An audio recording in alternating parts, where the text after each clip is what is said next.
இந்த நாள் செய்தியின் தலைப்பு புத்தி. ఈ యొక్క దినము యొక్క సందేశము శీర్షిక తెలివి. ஆண்டவர் ஒரு குருவியை குறித்து சொல்லுகிறார். ప్రభు ఒక పక్షి గురించి చెప్తున్నారు. தீக்குருவி. தீக்குருவி అది పక్షి గురించి. தீக்குருவின்னு சொல்லுங்களேன். தீக்குருவி. ஓகே, ஒரு தீக்குருவி என்ற ஒரு ஒரு ஒரு ஒரு பேர்டை குறித்து, ఒక పక్షి గురించి. அது நல்ல டாலா இருக்குமா, అది చాలా ఎత్తుగా ఉంటది, ரொம்ப స్మార్టా இருக்குமா, బాగా చురుగ్గా ఉంటది. கொஞ்சம் டாலா இருந்தாலே கொஞ்சம் ஒரு மாதிரி தான் இருக்கும். ఓ ఒక పొడుగుగా ఉంటే ఒక మాదిరిగానే ఉంటది. அது அப்படியே பயங்கரம் அப்படி நடக்குமா, అలాగే నడుస్తూ ఉంటది. அப்ப அதுக்கு முட்டை போடுமா, అది గుడ్డేసిద్ది. మరి எவ்வளவு உயரம் அதுக்கு முட்டை போடுமா, చూడండి ఎంత ఎత్తైనా అది గుడ్డు కట్టి முட்டை என்ன பண்ணுமா, அப்படியே ஒரு சால்ட்டா அது மண்ணுக்குள்ள தள்ளி விட்டுருமா. ఆ యొక్క గుడ్డనైతే మట్టిలో తోసేసిద్ది. அது கால் பட்டு அது உடைஞ்சு போயிடும். దాని యొక్క కాలు పడే అది పగిలిపోతుంది. அது மட்டு போட்டு அப்படி மூடி வைக்குமா, మట్టేసి దాన్ని అలా మూసివేస్తుంది. సేఫా இருக்குதுன்னு நினைச்சுக்குமா. అది అనుకుంటుంది చాలా భద్రంగా ఉంది. யாராவது மேல மிதிச்சிருவாங்க, ఎవరైనా పైన తొక్కేస్తారు. హల్లెలూయా, హల్లెలూయా, ఆమేన్, ఆమేన్. குழந்தைய உங்ககிட்ட అమ్మ கிட்ட கொடுக்கும்போது அது எப்படி வச்சுக்குது அந்த అమ్మ? ఆ యొక్క బిడ్డని తల్లి దగ్గర ఇచ్చేటప్పుడు తల్లి అంత భద్రంగా పెట్టి టవల్ల పోட்டு, టవల్ వేసుకుని అది తల மேல அப்படி போட்டு పైన తలను కప్పేసి அப்படி ரொம்ப జాగ్రత్తగా வச்சிருப்பாங்க. జాగ్రత్తగా చూసుకుంటది. அந்த மாதிரி உன் வாழ்க்கையை வச்சுக்கோ, கையை అలాగే నీ యొక్క జీవితాన్ని పెట్టుకో. வச்சுக்கோ, అలాగనే పెట్టుకో. அப்படி வச்சுக்கோ உன் வாழ்க்கையை. నీ యొక్క జీవితాన్ని అలాగే భద్రంగా పెట్టుకో. அந்த தீக்குருவி என்ன செய்யுமா, ఆ యొక్క పక్షి ఏం చేస్తుంది, తనకు கொடுத்த குழந்தைகளை அவ்வளவு அஜாக்கிரதையா வச்சுக்குமா. తనకి ఇచ్చినటువంటి బిడ్డలను అంత అజాగ్రత్తగా చూసుకుంటుంది. ஏன் ஆண்டவர் சொல்றாரு, ఎందుకని ప్రభు అంటున్నారు, நாய்க்கு ஞானம் இல்ல, ఆ కుక్కకి జ్ఞానం లేదు. ஆண்டவர் சொல்றாரு, ప్రభు అంటున్నారు ஞானத்தையும் புத்தியையும் జ్ఞానము తెలివితేటలు விலக்கி வச்சிருக்கிறாரா, దూరపరిచారు. మనకి கொடுத்திருக்கிறார். మనకి ప్రభు కలుగు చేసి ఉన్నారు. హల్లెలూయా, చేతులు నడదాం. హల్లెలూయా. యోబు 39, யோபு கிரந்தம் 39 17 மட்டும் படிப்போம். 13 17 மட்டும். தீக்குருவிகள் தங்கள் சட்டைகளை அசைவாட்டி ஓடுகிற ஓட்டம், தீக்குருவிகள் தங்கள் சட்டைகளை அசைவாட்டி ஓடுகிற ஓட்டம், அசைவாடி ஓடுகிற ஓட்டம் நாரை தன் சட்டைகளாலும் இறகுகளாலும் பறக்கிறதற்கு சமானம் அல்லவோ? ஆம், சமானம் அல்லவோ? அது தன் முட்டைகளை தரையில இட்டு அவைகளை மணலிலே அனலுரைக்க வைத்துவிட்டு போய் காலால் மிதிப்பட்டு உடைத்து போம் என்பதையும், காட்டு மிருகங்கள் அவைகளை மிதித்துவிடும் என்பதையும் நினைக்கிறதில்லை. அது தன் குஞ்சுகள் தன்னுடைய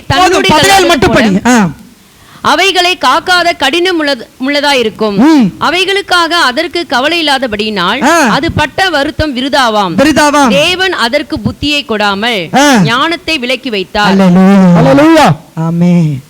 நம்ம என்ன குருவியா, మనమేంటి ఆ యొక్క నెప్పుకోడియా? ஒரு கிறிஸ்மஸ் தினம், ఒక క్రిస్మస్ దినము பயங்கர சத்தம் கேட்டுச்சு. காலையில ఉదయం ఒక గొప్ప శబ్దం వినపడి வெளியில் வந்தேன், బయటకు వచ్చాను. ஒரு தாய் நாய், ఒక తల్లి కుక్క, அதற்கு ராபிஸ் வந்து விட்டது. దానికి రాబిస్ వ్యాధి వచ్చింది. அதனுடைய சொந்த குட்டிங்க, దాని యొక్క సొంత బిడ్డలు కన్నాల பார்த்தேன், కళ్ళ ద్వారా చూసాను. ఓ నైస్, ఐ గాట్ స్కేర్డ్. నేను చాలా భయపడ్డాను. இருட்டு நேரம், అది చీకటి సమయం.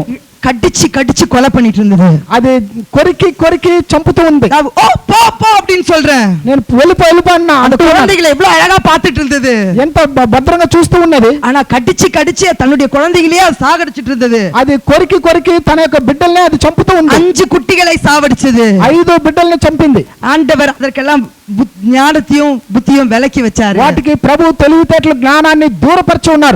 எனக்கு நிறைய கொடுத்திருக்காரு. కానీ నీకు నాకైతే చాలా ఇచ్చి ఉన్నారు.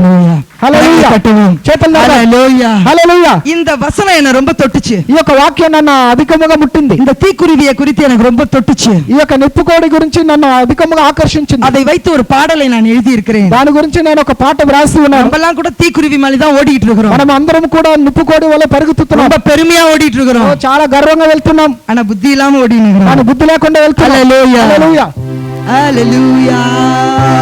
என்னை பெற்றெடுத்த தேவனுக்கு ஸ்தோத்திரம், என்னை தோளில் சுமந்தீரே ஸ்தோத்திரம்.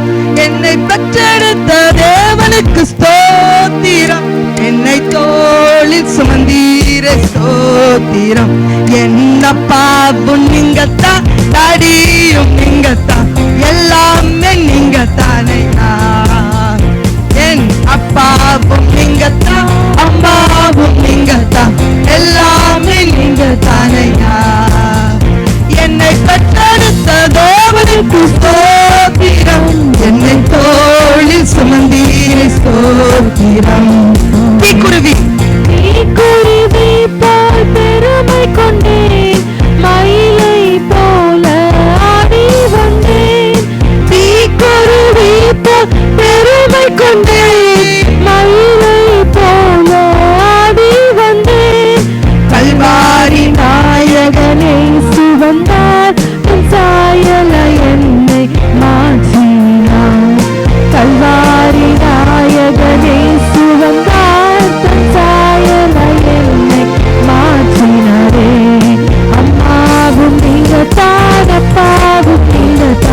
எல்லாமே நீங்க தானையா.